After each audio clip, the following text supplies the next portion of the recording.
President, we are in a historic season as a country. We're pausing to ask ourselves a question that, quite frankly, we've not really asked ourselves in a long time. When does life begin? No, it's not just philosophical, it's not just theological, it's not just scientific, it's personal. As each person has to come to a decision, when does life begin?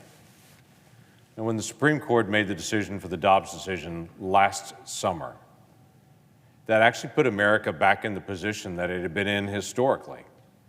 Our nation's 234 years old, and for 185 of those years, each state passed state laws to be able to determine the decision about this issue of when does life begin. So the Dobbs decision was not a radical decision. It's the typical decision for Americans, quite frankly, for 185 of our 234 years. But it doesn't settle the issue of abortion. Abortion is still legal in America. As much as there's all the noise around the country right now that abortion's somehow gone away, it certainly has not. Abortion's still all over the country.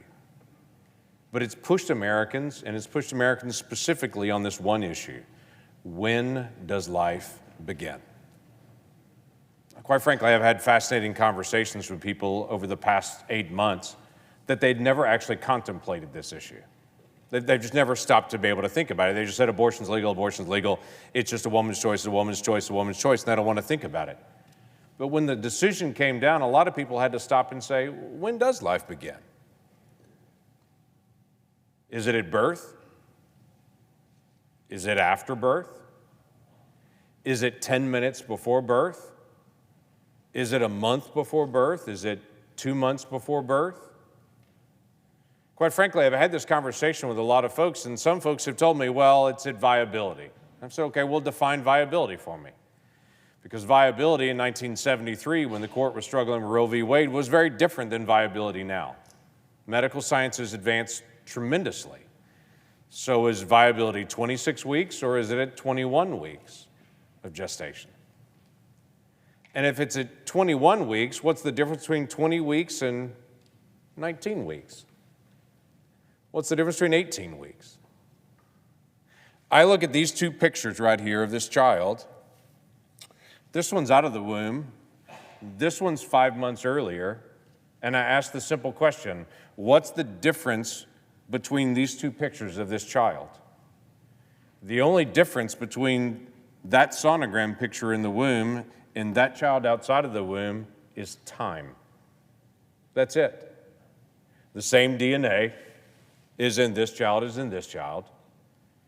The same parents, the same development, everything's the same. The only difference is time.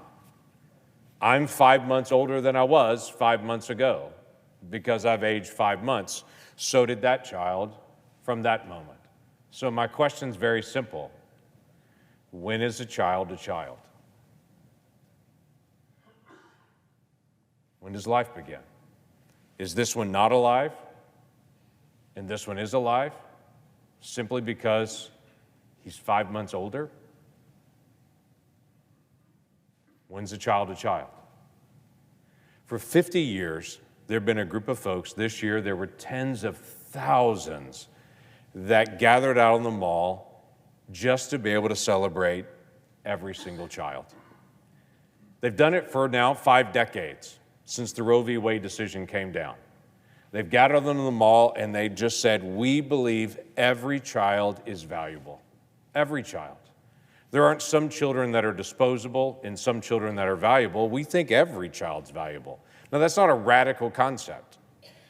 I have folks that yell and scream at me, quite frankly, and say a woman has the right to be able to choose. And I ask just a very simple question of them, in great respect. Has the right to choose to be able to take the life of a child at what age? Because that child is valuable, and so is that child. Because it's the same child, just at a different age. I celebrate the folks that have for 5 decades gathered on the mall and have marched for life and have said, we will not forget the value of every single child. Because tens of millions of children have died in this country in the last 50 years after the Roe v. Wade decision. And while abortion is still available in America, everyone's having to pause and ask a simple question. What do I believe about life? Not what's convenient. What do I believe about life? I've been very outspoken on this floor about my frustration with the Biden administration. I've not held back on this because they are the most pro-abortion presidency in American history. They actively work on increasing the number of abortions in America, and I find that not only appalling, I find that painful, that we as a nation have a policy of finding ways to increase the death of children. That's not who we should be as a nation. We should be working to be able to protect the life of every single child. The most basic science that anyone will work through is if you look at this child in the womb, there is no difference in this child and this child outside the womb. That is the most basic of science. And if you want to look at science, look at science. But then ask yourself the personal question as well. When does life begin?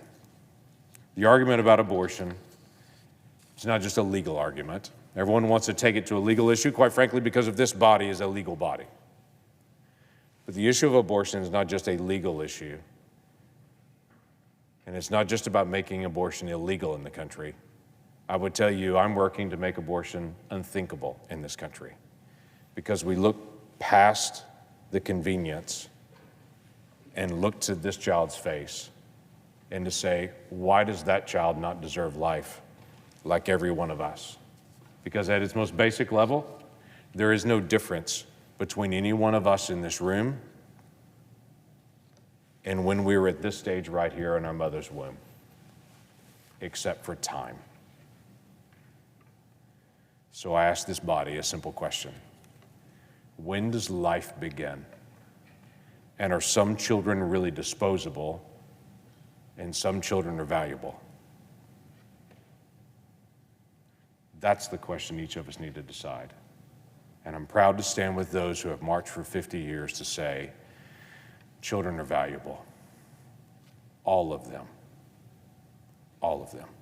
With that, I yield the floor.